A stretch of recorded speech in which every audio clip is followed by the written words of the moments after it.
This channel does not promote any violent, harmful, or illegal activities. All content provided by this channel is meant for an educational purpose only. SIR এর এই মুহূর্তে latest কি আবহ, latest কি update, সেই দিকে আমাদের নজর থাকবে। এসআইআর এর এই পরিস্থিতির মধ্যে বিস্ফোরক অভিযোগ করলেন শুভেন্দু অধিকারী। ফলতায় মৃতদের নাম তালিকায় রাখতে প্রশাসনকে ব্যবহার করছে তৃণমূল কংগ্রেস, এই অভিযোগ করেছেন শুভেন্দু অধিকারী। সোশ্যাল মিডিয়ায় অডিও ক্লিপিং পোস্ট করে মারাত্মক অভিযোগ করেছেন বিরোধী দলনেতা। মৃত্যুর শংসাপত্র ছাড়া কাটা যাবে না ভোটারের নাম। ফোন করে বিএলওদের নির্দেশ ফলতার বিডিওর এইআরওর। এদিকে বাড়ি বাড়ি গিয়ে হুমকি দিচ্ছে জাহাঙ্গীর বাহিনী। বিএলওদের হাতে মৃত্যু শংসাপত্র দিতে বারণ করছে জাহাঙ্গীর বাহিনী। বিএলওদের বলা হচ্ছে ফর্মগুলো আপলোড না করে আনম্যাপিং করে ছেড়ে দিতে। কেন এমন নির্দেশ? বিএলওদের কথোপকথন সোশ্যাল মিডিয়ায় পোস্ট করেছেন শুভেন্দু অধিকারী। কিন্তু ওখানে মিটিংয়ে বলেছে ওই সুব্রত গুপ্ত যে নির্বাচনের পর্যবেক্ষক, বিএলওদের বলেছে যে আপনারা কেন ডেথ কেসগুলো আপনারা ফলতা সার্কুলে দেখাচ্ছেন না কেন? তাহলে ওগুলো কার নির্দেশে অপেক্ষা আপনারা এখনো ডিজিটাইজ করছেন না? আপনি এক্ষুনি ফোনে তুলে দিন, তা না হলে কিন্তু আমি বিএলওদের এগেনস্টে অ্যাকশন নেব। এবার সেইগুলোকে সব মৃতগুলোকে সব তুলে দিচ্ছে তারা। এইবার এই আজকে বিকেল 3টে থেকে কি বলে এইআরও আর বিডিও বলছে যে ফোন করে করে, এমনকি বিডিও পর্যন্ত ফোন করছে, ফোন করে বলছে যে আপনি ডেথ সার্টিফিকেট না পেলে আপনি কি করে তুলবেন? তার বাড়ির লোক যতই লিখে দিক আপনি একটাও তুলতে পারবেন না। আপনি ডেথ সার্টিফিকেট যতগুলো চাইবেন ততগুলো, আর গ্রামে ঘুরে বলে দিচ্ছে কেউ ডেথ সার্টিফিকেট দিবি না। শাহজাহান যদি তার বন্দুক বাহিনী নিয়ে গ্রামে ঘুরে বলে দেয়, ওর বাড়ি এসে বলে গেছে কোনো ডেথ সার্টিফিকেট দিবে, ও লিখে দিয়েছে কাকার ছেলে। এইবার এইআরও বলছে ওগুলোকে সব আনম্যাপ করে দিতে। এবার কি ম্যাপিং কে করবে বলে সে দেখা যাবে। ফলতাতে তো ওই আধিকারিকদের মিটিং করেছে, সে মিটিং করে বলেছে যে সমস্ত ডেথ কেসগুলো কেন হাতে রেখে দিয়েছেন তুলে দিন। ওরা কালকে থেকে বসেই সব তুলতে শুরু করেছিল বিএলওরা, বুঝেছো তো? তখন উনি এবার আজকে ফোন করে বলেছেন যে যার যার সার্টিফিকেট জোগাড় করতে পারবেন না তার কোনো ডেথ কেস তোলা যাবে না, বাড়ির লোক লিখে দিলেও। এই বলে একটা এইআরও অপশন, একটা নতুন অপশন দেখছি দিয়েছে, আমি তোমাকে স্ক্রিনশট পাঠাচ্ছি। সেই এইআরও রিটার্ন করছে ওদের কাছে। এখন ভিডিও বলছে যে না, পরিবারকে লিখিয়ে নিলে হবে না, আপনি কাটতে পারবেন না, আপনি ওদের রেখে দিন। ওই ফর্মগুলো ধরে ফিল আপ, মানে আপনি ম্যাপিং করার দরকার নেই, ডেট বলে লিখে সই করেছে। এবার বলছে ফর্মগুলো আপনি ফেরত দিয়ে দেবেন, আপনাকে কিছু করতে হবে না। বিএলওদের যে চাপ দিচ্ছে এটা নির্বাচন কমিশন ভালো করে জেনে গেছে। বিএলওদের উপরে খুব একটা আঘাত বিএলওদের উপরে আনবে না। এআরও বিডিওদের কপালে খুব বড় দুর্ভোগ আছে। আর এই বিষয়ে প্রতিক্রিয়া জানতে আমরা ফোন করেছিলাম তৃণমূল কংগ্রেসের রাজ্য সহ সভাপতি জয়প্রকাশ মজুমদারের সঙ্গে। তিনি কি বলেছেন শোনাবো আপনাকে। ইনুমারেশন ফর্মে আমি কি একজনের নামে আমি টাইপ করে ডেট বলে দিলাম আর সেইটা ম্যাপিং করে তার নাম বাদ চলে গেল, এ কি মগের মুলুক নাকি? কোনো ডিলিশন উইদাউট প্রপার ভেরিফিকেশন করা যাবে না, পরিষ্কার লেখা ইলেকশন ম্যানুয়ালে।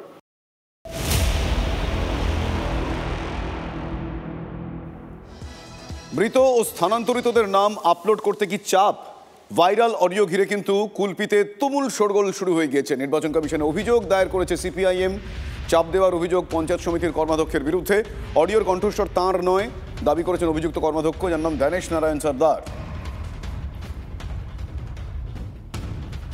আমাদের সমস্ত বিএলও এবং বুথ সভাপতি এবং অঞ্চল কমিটির যারা মেম্বার আছে, দলীয় সমস্ত নেতৃত্বকে জানাচ্ছি, যে সমস্ত এসআইআর এর ফর্ম বিএলও ফেরত নিয়ে গেছে মৃত বা স্থানান্তরিত বলে, সেগুলোর ক্ষেত্রে কোনো প্রমাণ দিতে হবে না।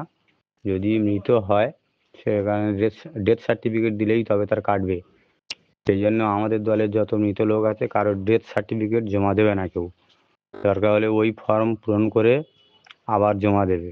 ওরা বিএলওরা বাড়িতে ফর্ম ফেরত দেবে, এবং যেগুলো শিফট হয়ে গেছে ওই শিফট ভোটারের ফর্মগুলো নিয়ে কোথায় স্থানান্তরিত হয়েছে এটা দেখানোর কোনো প্রয়োজন নেই। ওখানে আবার ফের সেটাকে পূরণ করে আবার জমা দেবে।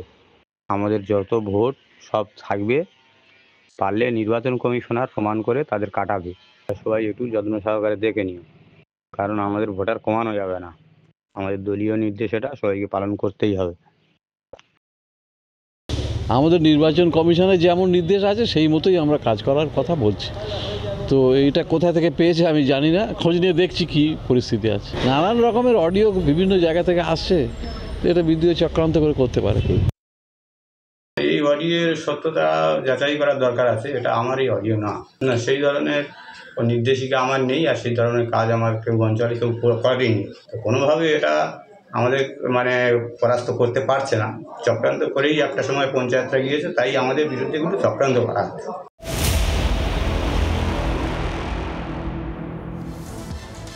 ঠাকুরবাড়ির বাইরে কি নতুন বিকল্প চাইছেন মতুয়ারা? এবার অধীর রঞ্জন চৌধুরীর সঙ্গে কলকাতার পথে হাঁটলো অন্য এক মতুয়া সংগঠন। মিছিল করে নিঃশর্ত নাগরিকত্ব সহ একাধিক দাবিতে নির্বাচন কমিশনে তারা ডেপুটেশন জমা দেন। তাদের নাম সংগঠনটির নাম অল ইন্ডিয়া মতুয়া সংঘ। শান্তনু ঠাকুর, সুব্রত ঠাকুর থেকে মমতাবালা ঠাকুর। ঠাকুরনগরের ঠাকুরবাড়ির 3 মুখের সঙ্গে একটি করে মতুয়া মহাসংঘ রয়েছে। নিজেদের মধ্যে কাদা ছোড়াছড়ি তাদের চলতেই থাকে। এবার প্রশ্ন হচ্ছে, তবে কি ঠাকুরবাড়ির এই অন্তর্কলহে বিরক্ত হচ্ছেন মতুয়া ভক্তদের একাংশ? তারা কি বিকল্প কোনো সংগঠন চাইছেন? মতুয়া ভোট ব্যাংক ঘিরে তবে কি তাহলে নতুন কোনো সমীকরণ সামনে আসতে চলেছে? প্রশ্নগুলো এই মুহূর্তের পরিস্থিতি তুলেছে। আমার কাছে এটা সম্পূর্ণ মানবিক বিষয়।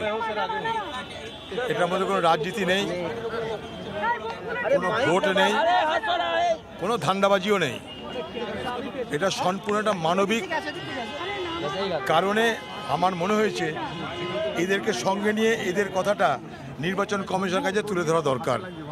এ বাংলায় মতুয়ারা শুধুমাত্র ভোট ব্যাংকের জন্য ব্যবহৃত হয়। ভোট ব্যাংক বাদ দিয়ে এ বাংলায় মতুয়াদের আর কোনো অস্তিত্ব নাই। এ বাংলার সংখ্যালঘু মুসলমান সমাজ, এ বাংলার মতুয়া সমাজ শুধুমাত্র তারা ভোটের রাজনীতির অঙ্কের খরিদ্দার। তাই আমার মনে হয়েছে মানবিক কারণে তাদের সমর্থন করা উচিত, তাদের ভোটাধিকার নিশ্চিত করা উচিত। কারণ সবাই জানি আমরা তারা বাংলাদেশ থেকে উচ্ছেদ হয়ে এই রাজ্যে এসেছে। মতুয়াদেরই একটা অংশ, কিছু মানুষ হয়তো, যেহেতু অদিতদা এই মতুয়াদের নাগরিকত্ব এবং এসআইআর সরলীকরণের ব্যাপারে তিনি কথা বলছেন, সেই কারণে হয়তো কোনো মতুয়া তাকে সাথ দিয়েছে বা সঙ্গে গেছে। এটা নিয়ে আলাদা কোনো সংগঠনের কোনো বিষয় নয়। মা মমতা ঠাকুর এবং শান্তনু সুব্রত ছাড়াও তো একটা অংশ বাইরে থাকে, যারা বা ঠাকুরবাড়ি কোনো সংগঠন নেই, তাদের মধ্যে থেকে কেউ হয়তো হতে পারে।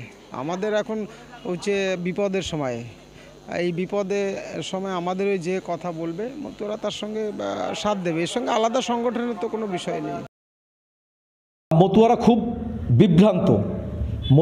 বিভ্রান্ত, কারণ দেখুন, বিভিন্ন মানুষ আছে যারা মতুয়াকে ব্যবহার করে বিভিন্ন সময়ে তারা এমপি এমএলএ হয়েছে, এখনও অনেকে চাচ্ছে তাদের এই মতুয়াদেরকে ব্যবহার করে বড় বড় জায়গায় যেতে। কিন্তু শুনুন, সেটা কোনো কাজ হবে না। মতুয়ারা এক জায়গায় আছে, মতুয়ারা আজীবন এক জায়গায় সেই মতুয়া মহাসংঘের ছত্রছায়া ছিল, আছে, থাকবে। নতুন বিকল্প চাইছে কিচ্ছু না। কেন আমরা যে মমতাবালা ঠাকুরের মতুয়া মহাসংঘ, আমরা সেখানেই আছি এবং সারা জীবন সেখানেই থাকব।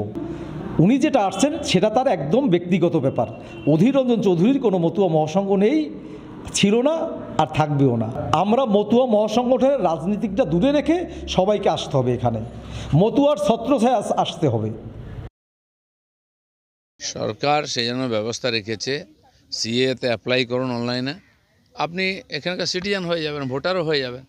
নাহলে এসআইআর যে নিয়ম 2002-এ যদি লিস্টে নাম না থাকে বা কোনো আত্মীয় স্বজন আগে থেকে বাবা মা ঠাকুরদা না থাকে, তাহলে তার নাম লিস্টে আসবে না ভোটে। দেশে থাকতে পারবে, পরের লিস্টে যাবে। সেজন্য অভিযান এ তো মমতা ব্যানার্জি এবং তার লোকেরা করাচ্ছে, ওতে কোনো লাভ হবে না, দেশের আইন পাল্টাবে না তাতে। আর সেই জন্য যারাই অভিযান করাচ্ছে তারাই আবার সিএর জন্য হিন্দু সার্টিফিকেট ইস্যু করছে 200 টাকা দিয়ে, এদিকে ব্যবসাও করে নিচ্ছে, এদিকে রাজনীতিও করে নিচ্ছে। সমস্যা হবে এখানকার সাধারণ মানুষের, যারা এই কথায় নাচছে। সিএতে অ্যাপ্লাই করুন, এসআইআরও অ্যাপ্লাই করুন।